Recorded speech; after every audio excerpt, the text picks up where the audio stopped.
دوستوں، دنیا کی زندگی 4 دن کی زندگی ہے۔ اللہ تبارک و تعالیٰ نے اس دنیا کو بنایا اور پھر اس میں ہمیں بسایا۔ خود اللہ تبارک و تعالیٰ نے فرما دیا وَمَا الْحَيَاةُ الدُّنْيَا إِلَّا مَتَاعُ الْغُرُورِ، کہ دنیا کی زندگی تو بس ایک دھوکہ ہے۔ دنیا کی زندگی ایک دھوکے کی چیز ہے زندگی،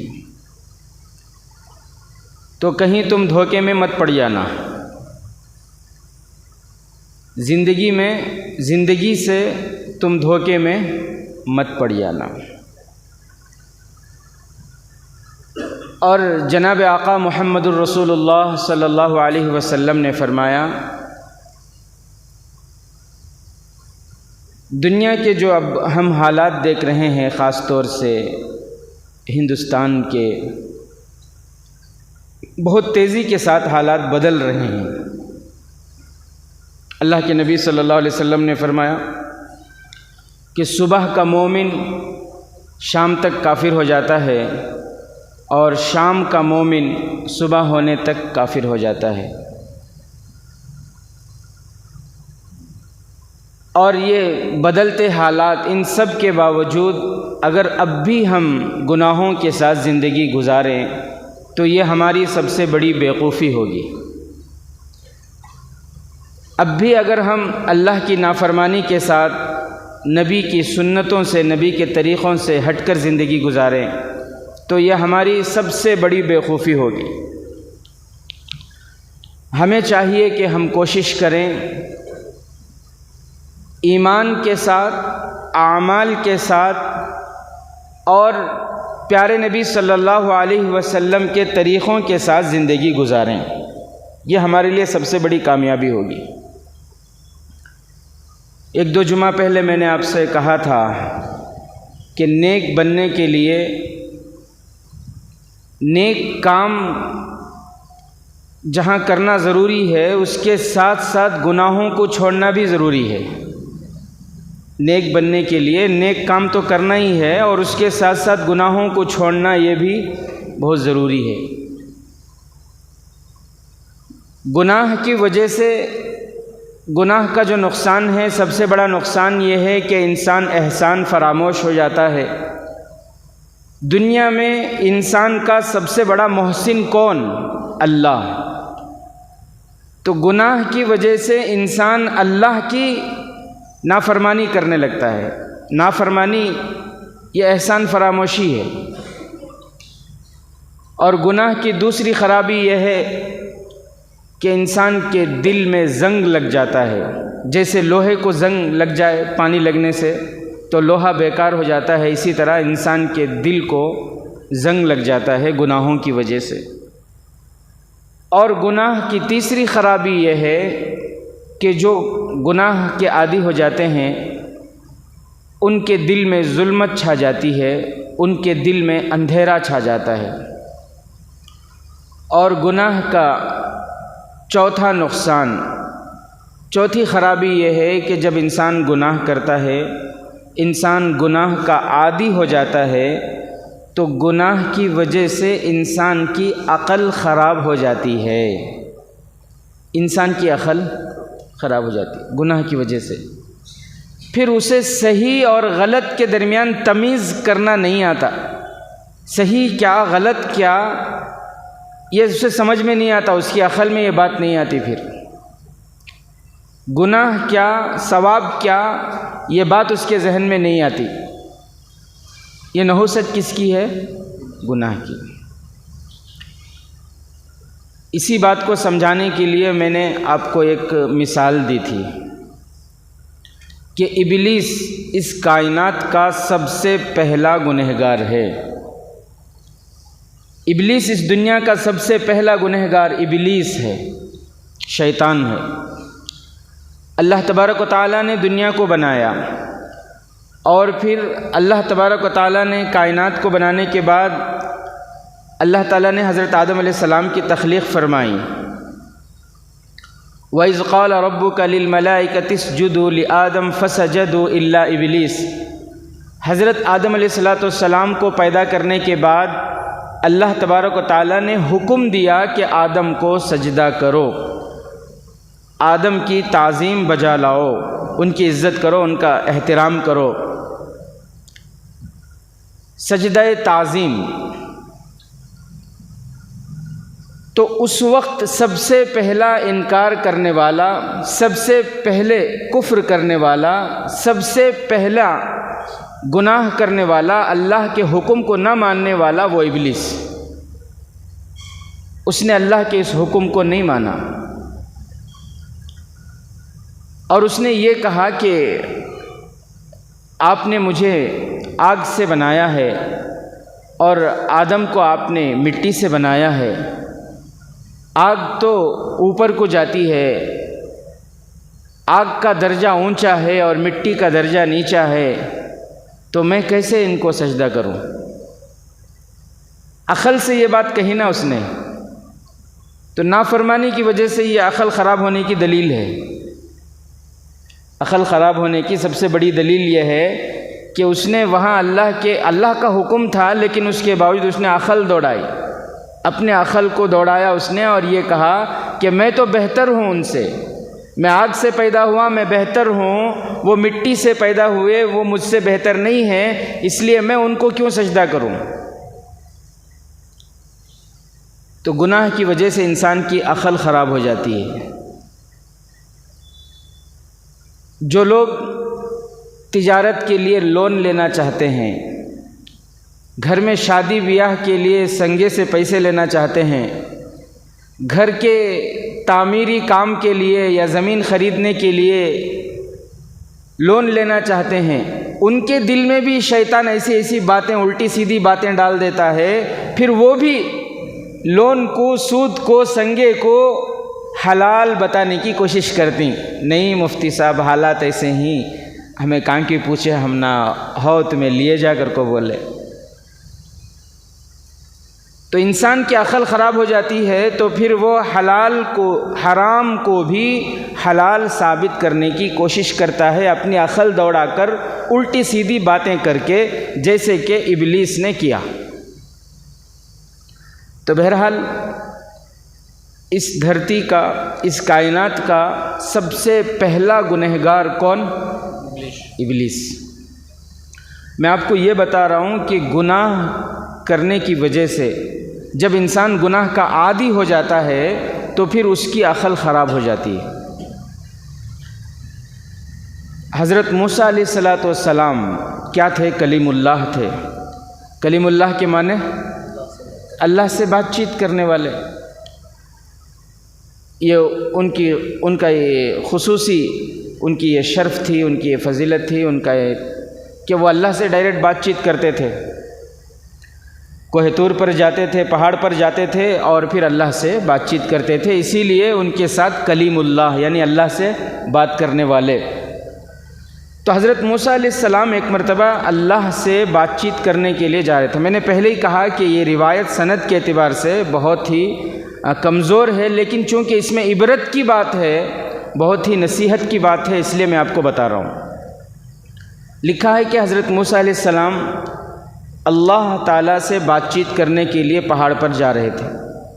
راستے میں ابلیس سے ملاقات ہو گئی، راستے میں ابلیس سے ملاقات ہو گئی۔ ابلیس نے کہا کہ اللہ کے نبی حضرت موسیٰ، آپ اللہ سے بات چیت کرنے کے لیے جا رہے ہیں؟ حضرت موسیٰ علیہ السلام نے فرمایا کہ جی ہاں، میں اللہ سے بات چیت کے لیے جا رہا ہوں۔ تو ابلیس نے کہا کہ تب تو میرا ایک کام کر دیجئے، میرا بھی ایک کام کر دیجئے۔ حضرت موسیٰ علیہ السلام نے پوچھا کہ تمہارا کیا کام ہے؟ ابلیس نے کہا کہ میرا کام یہ ہے کہ اللہ نے مجھے حضرت آدم کو سجدہ کرنے کا حکم دیا تھا، ان کی تعظیم کرنے کا حکم دیا تھا، لیکن میں نے اللہ کی اس بات کو نہیں مانا، تو میں توبہ بھی نہیں کر سکا۔ اس اللہ کے اس بات کو نہ ماننے کی وجہ سے وہاں سے اللہ نے مجھے زمین پر اتار دیا۔ اور ایک چیز یہاں سمجھنے کی یہ ہے کہ بھئی اللہ خالق ہے، اللہ کیا ہیں؟ خالق ہیں۔ اللہ ہی نے آگ کو پیدا کیا، اللہ ہی نے زمین کو پیدا کیا۔ اللہ خالق ہیں۔ اللہ چاہیں تو مٹی کو حکم دے دیں کہ آگ کو سجدہ کرو، اور آگ کو حکم دے دیں کہ مٹی کو سجدہ کرو۔ اللہ کی مرضی ہے، وہ خالق ہیں۔ مخلوق کا کام یہ ہے کہ خالق کے حکم کی اتباع کرنا، خالق کی بات کو ماننا، یہ مخلوق کا کام ہے۔ لیکن وہاں شیطان نے عقل دوڑائی۔ بہرحال اس نے حضرت موسیٰ علیہ السلام سے یہ کہا کہ آپ اللہ سے پوچھئے، میں ابھی توبہ کرنا چاہتا ہوں، میں کیسے توبہ کروں؟ آپ اللہ سے پوچھ کر آئیں، مجھے بتائیں۔ حضرت موسیٰ علیہ السلام نے فرمایا ٹھیک ہے۔ گئے اور وہاں سے وہ اللہ سے بات چیت، اور اللہ سے بات چیت کیسے مزے کی بات ہوگی، وہ لطف ہم محسوس ہی نہیں کر سکتے۔ اللہ سے بات کرنے کا لطف، جو لوگ تنہائی میں اخلاص کے ساتھ جو عبادت کرتے ہیں، نماز پڑھتے ہیں، مناجات کرتے ہیں، اس وقت ان کو جو لطف آتا ہے، اس لطف کو وہ بیان ہی نہیں کر سکتے۔ اس مزے کو، اس کیفیت کو، دل کی اس حالت کو وہ بیان ہی نہیں کر سکتے۔ وہ بیان کرنے کے لیے دنیا میں کوئی لفظ ہی نہیں ہے۔ ایسی وہ حالت ہوتی ہے، ایسی وہ محبت ہوتی ہے اللہ سے بات چیت کرنے کی۔ بہرحال حضرت موسیٰ علیہ السلام اس کیفیت میں اللہ سے بات چیت کر رہے تھے تو اس کی ابلیس کی باتیں بھول گئے۔ بات چیت ہوئی اللہ تعالیٰ سے، اور پھر واپس آنے والے تو اللہ تعالیٰ نے خود یاد دلائی کہ موسیٰ، راستے میں کسی نے تم سے کچھ کہا تھا۔ حضرت موسیٰ علیہ السلام کو بات یاد آئی۔ پھر حضرت موسیٰ علیہ السلام نے فرمایا کہ ہاں، اللہ ابلیس ملا تھا راستے میں، اور وہ کہہ رہا تھا کہ میں توبہ کرنا چاہتا ہوں، اللہ سے پوچھو کہ میں توبہ کیسے کروں۔ تو اللہ تبارک و تعالیٰ نے فرمایا کہ ٹھیک ہے، کوئی بات نہیں، ہم اسے معاف کر دیں گے۔ اس سے کہو کہ میں نے حضرت آدم کو تعظیم کرنے کو کہا تھا، لیکن اس نے حضرت آدم کی تعظیم نہیں کی، یعنی میرا حکم نہیں مانا، اس نے میرا حکم نہیں مانا، جس کی وجہ سے وہ ذلیل ہوا، مردود ہوا، ملعون ہوا، اور میں نے اس کو زمین پر اتار دیا۔ لیکن اب اگر وہ توبہ کرنا چاہتا ہے، میں اسے معاف کروں گا۔ اس سے کہو کہ اب آدم تو نہیں ہے، لیکن آدم علیہ السلام کی خبر ہے، اسے کہو کہ ان کے خبر کے پاس جائے اور جا کر وہاں ان کی تعظیم کرے، بس میں اسے معاف کر دوں گا۔ تو حضرت موسیٰ علیہ السلام یہ بات اللہ سے پوچھ کر آئے۔ راستے میں پھر ابلیس سے ملاقات ہوئی، پوچھا کیا ہوا، اللہ نے کیا تو حضرت موسیٰ علیہ السلام نے فرمایا کہ بھئی بہت آسان ہے، تم کر سکتے ہو۔ وہ یہ ہے کہ حضرت آدم علیہ السلام کو اللہ نے سجدہ کرنے کو کہا تھا، تعظیم کرنے کو کہا تھا، تم نے نہیں کیا، گنہگار ہوئے، مردود اور ملعون ہوئے۔ اب اللہ فرما رہے ہیں کہ اتنا کرو کہ ان کے خبر کے پاس جا کر ان کی تعظیم کرو، اللہ تمہیں معاف کر دیں گے۔ شیطان نے کیا کہا معلوم؟ شیطان نے کہا جب حضرت آدم زندہ تھے تب بیچ میں ان کو سجدہ کریا نہیں، اب انہوں مر گئیں، اب کیسا جگ میں سجدہ کرنا ان کو۔ شیطان کو جو بات سمجھ میں آ گئی، آج مومن کو وہ بات سمجھ میں نہیں آ رہی ہے۔ جب زندہ تھے تب بیچ میں ان کی تعظیم نہیں کرا، آج وہ خبر میں ہیں، اب کئی کو میں ان کے خبر کو جا کو سجدہ کرنا، یہ بات شیطان کو سمجھ میں آ گئی، لیکن آج کل لوگوں کو، بہت سے لوگوں کو سمجھ میں نہیں آ رہی۔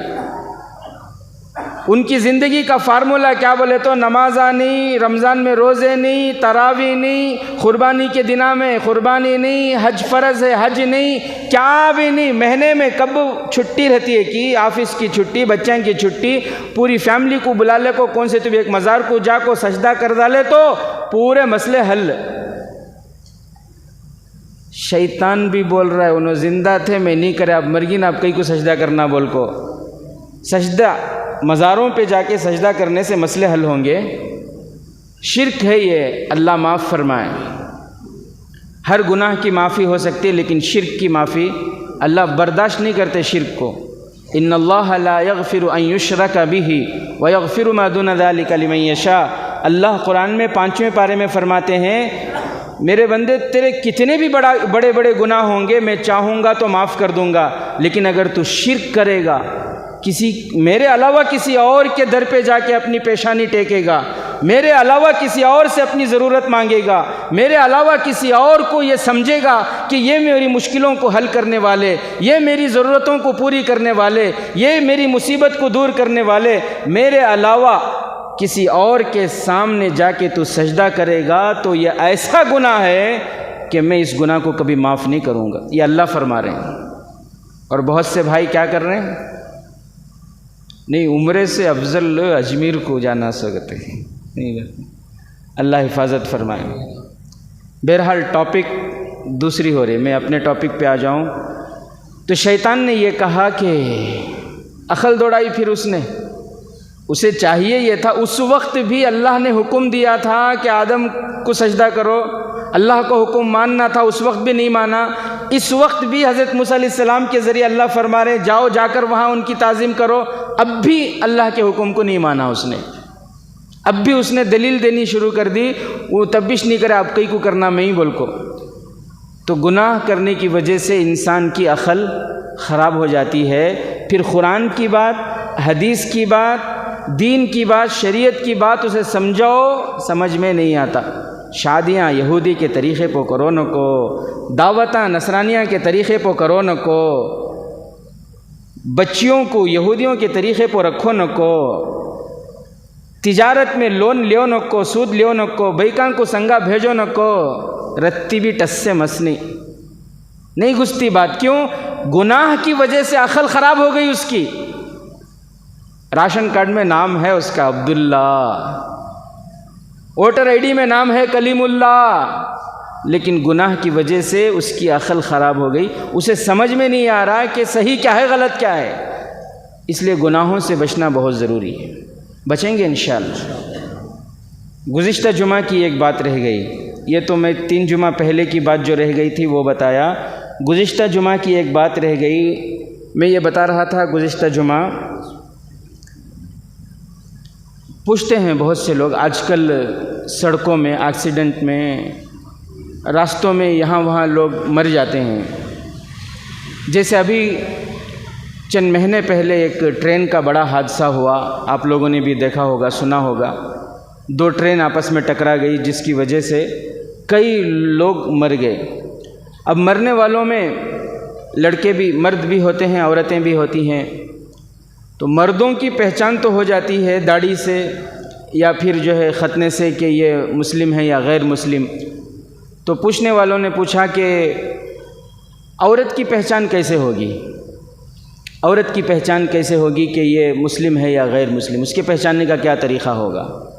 میرے عزیز ساتھیوں، خوب یاد رکھو، جو عورت شرم و حیا کے ساتھ زندگی گزارتی ہے، چہرہ دکھالے کو نہیں پھرتی، دعوتوں میں بے پردہ نہیں ہوتی، بات سمجھنی، جن سے پردہ ہے ان سے پردہ کرتی ہے، پردے کے ساتھ زندگی گزارتی ہے، عزت کے ساتھ زندگی گزارتی ہے، اللہ اس کو ایسی موت ہی نہیں دیتے کہ مرنے کے بعد اس کے جسم کو کوئی غیر چھوئے، مرنے کے بعد اس کے جسم کے کپڑے کھولنے کی نوبت آئے، ایسی موت ہی نہیں دیتے اللہ۔ میری بات نہیں، میرے گھر کی بات نہیں، پیارے آقا جناب محمد الرسول اللہ صلی اللہ علیہ وسلم کی بات ہے۔ پیارے آقا نے فرمایا تموتون کما تعیشون، جیسے زندگی گزارو گے ویسی موت آئے گی، جیسے زندگی گزارو گے ویسی موت آئے گی۔ جو عزت کی زندگی گزارتے ہیں، جو بے پردہ ہو کر نہیں پھرتے، جو غیروں سے تعلقات نہیں رکھتے، جو با حیا کے ساتھ زندگی گزارتے ہیں، پردے کے ساتھ زندگی گزارتے ہیں، اللہ وہ نوبت ہی نہیں آنے دیتے کہ مرنے کے بعد کوئی غیر ان کے کپڑوں کو کھول کر دیکھے، وہ نوبت ہی نہیں آنے دیتے اللہ۔ آج کیسی زندگیاں ہو رہی ہیں ہمارے، نہ ہماری زندگی پاک ہے، نہ ہمارے گھروں میں زندگیاں پاک ہیں، نہ ہماری آنکھیں پاک ہیں، نہ سامنے والوں کی آنکھیں پاک ہیں۔ اللہ حفاظت فرمائے، اللہ ساری برائیوں کو ختم فرمائے۔ یہی وجہ ہے پڑوس ملک میں ایک شخص خبر کھود کے بدکاری کرتا تھا، وہ خبر کھود کے بدکاری کرتا تھا۔ اس نے اپنے آپ کو پولیس کے حوالے کیا، 10-12 سال تک یہ کام کیا اس نے۔ اب حکومت والے جو سزا دیے وہ تو دیے، لیکن اصل سزا تو آخرت میں ہے، اور اللہ جو سزا اسے دیں گے وہ دیں گے۔ بہرحال میں یہ بتانا چاہ رہا ہوں کہ آج ہماری زندگی گناہوں میں کیسی لت پت ہے۔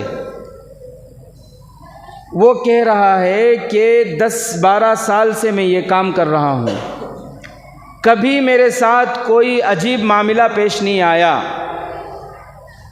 جب بھی کوئی عورت دفن ہوتی میں نشاندہی کر لیتا، اور رات کو جب قبرستان کا مین گیٹ بند ہو جاتا تب میں جاتا اور جا کر خبر کھود کر پھر اس میت کے ساتھ میں بدکاری کرتا، زنا کرتا۔ 10-12 سال سے میں یہ کام کر رہا ہوں، آج تک مجھے کچھ نہیں ہوا، لیکن 10-12 سال کے بعد یہ واقعہ ہوا کہ ایک عورت دفن ہوئی، میں نے اس کے خبر کی نشاندہی کی، اور جب رات کو میں گیا اور خبر کھود کر اس کے چہرے سے کفن کو ہٹایا تو اس کے آنکھوں سے ایسی روشنی، ایسی چمک، ایسی دمک کہ میں حیران رہ گیا، اور میں وہیں بے ہوش ہو کر گر گیا۔ میں فوراً وہیں کھڑے کھڑے میں نے توبہ کر لی اس گندے کام سے۔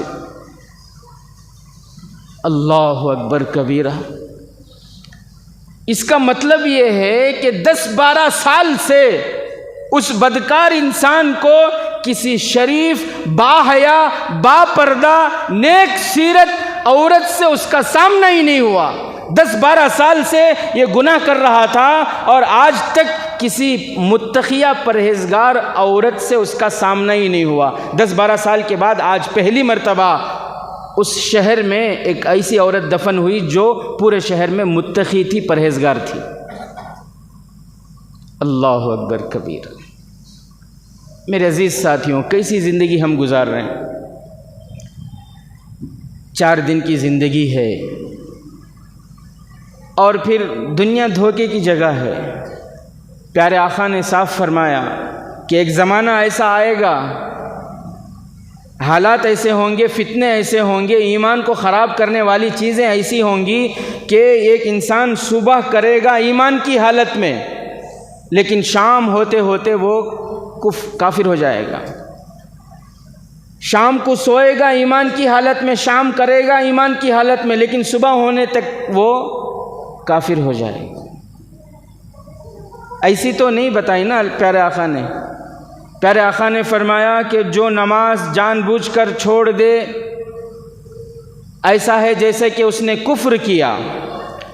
پیارے آقا نے فرمایا کہ جو بغیر کسی عذر کے جماعت کو چھوڑ کر، مسجد کی جماعت کو چھوڑ کر گھر میں اکیلے نماز پڑھ لیتا ہے، میرا دل چاہتا ہے کہ میں لکڑیاں اکٹھے کروں اور جا کر اس کے گھر کو آگ لگا دوں، جلا کے تباہ برباد کر دوں اسے۔ پیارے آقا نے فرمایا کہ بقرعید کا موقع ہو، قربانی واجب ہے، اور پھر وہ قربانی ادا نہیں کرتا، وہ ہماری عیدگاہ کو نہ آئے۔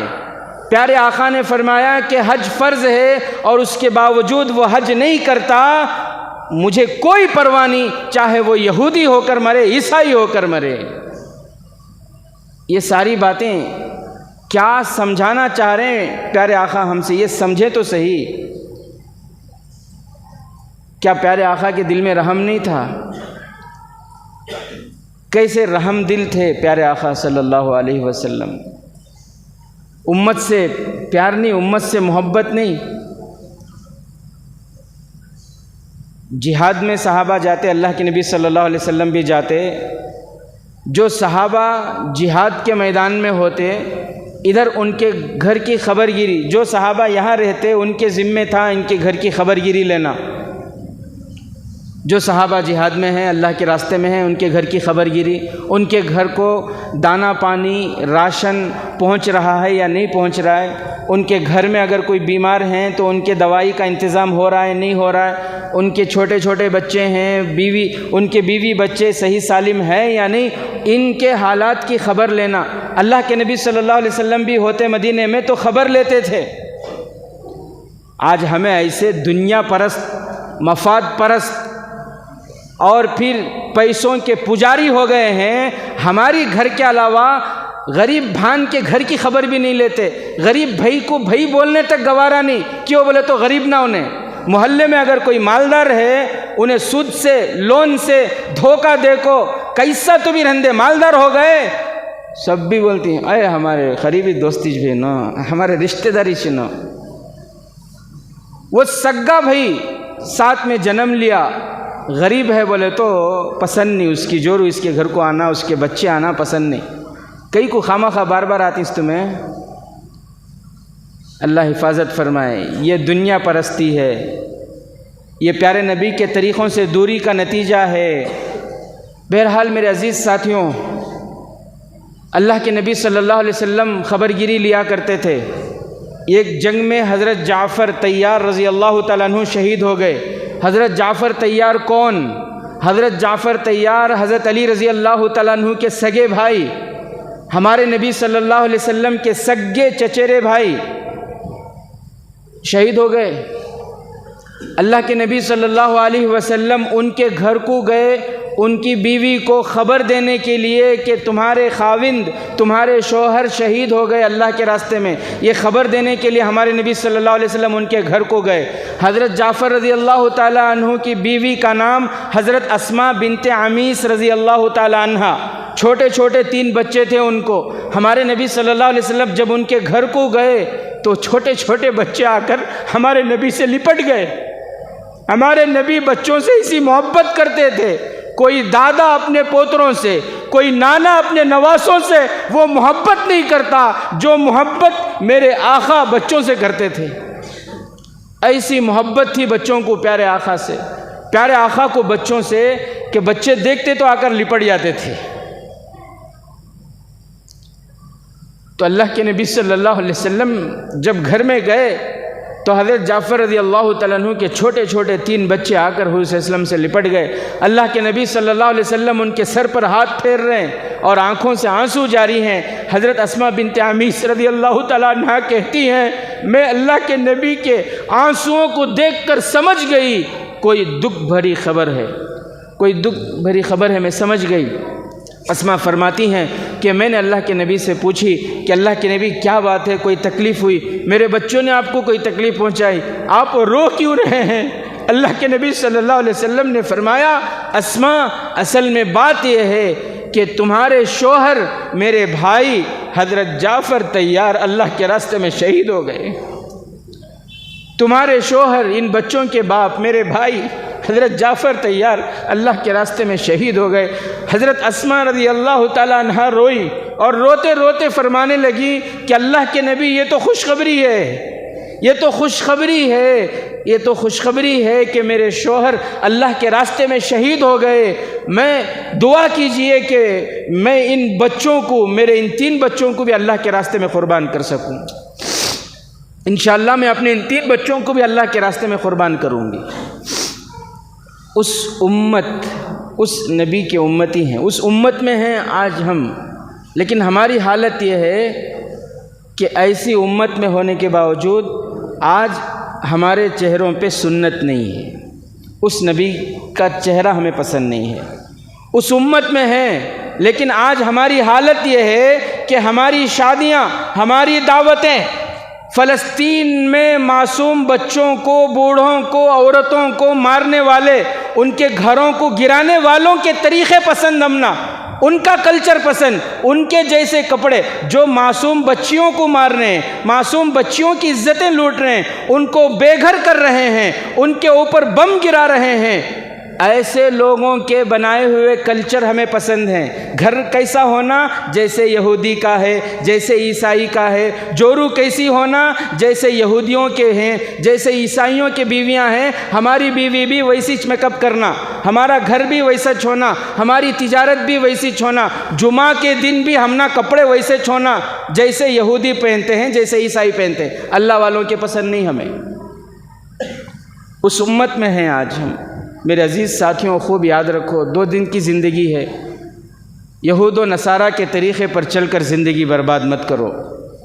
یہ دین جو ہم تک پہنچا ہے بدر کے بعد پہنچا ہے، احد کے بعد پہنچا ہے، اللہ کے نبی صلی اللہ علیہ وسلم کے دندان مبارک شہید ہوئے تب جا کر یہ دین ہم تک پہنچا ہے۔ حضور صلی اللہ علیہ وسلم اپنے پیٹ میں پتھر، حضور صلی اللہ علیہ وسلم کے پیٹ میں پتھر باندھے گئے تب اس کے بعد یہ دین ہم تک پہنچا ہے۔ یہ دین حضور صلی اللہ علیہ وسلم کے گھروں میں چولہے ٹھنڈے ہوئے تب اس کے بعد یہ دین ہم تک پہنچا ہے۔ ان کے طریقوں میں یہ چند 4 دن کی زندگی ہے، غفلت میں، نفسانی خواہشات میں پڑھ کر، دھوکے میں پڑھ کر اس زندگی کو برباد نہ کریں۔ میرے محترم بزرگوں، دوستوں، حالات بہت تیزی کے ساتھ بدل رہے ہیں۔ ایسے حالات میں ہمیں چاہیے کہ ہم ایمان کے ساتھ، اعمال کے ساتھ، حضور صلی اللہ علیہ وسلم کے طریقوں کے ساتھ زندگی گزاریں۔ کچھ کام نہیں آئے گی، میں فلاں تنظیم سے جڑ کو ہوں، میں فلاں تحریک سے جڑ کو ہوں، نہیں، میرا خاندان سید خاندان کا، یہ خاندان، یہ تنظیم، یہ تحریک، یہ دولت، یہ انفلوئنس کچھ کام نہیں آئے گا۔ خاندان کام آنا تھا تو حضرت نوح علیہ السلام، حضرت لوط علیہ السلام کی بیوی کئی کو جہنم میں جاتی ہے، حضرت لوط علیہ السلام کی بیوی جہنمی، اللہ نے طے کر دیا کہ وہ جہنم میں جائے گی۔ آسیہ کے شوہر، آسیہ کے خاوند فرعون، خاندان کام آئے گا، فرعون جائے گا جنت کو؟ نہیں جائے گا۔ حضرت ابراہیم علیہ السلام کے ابا بت پرست، خاندان کام نہیں آئے گا، یاد رکھ لو۔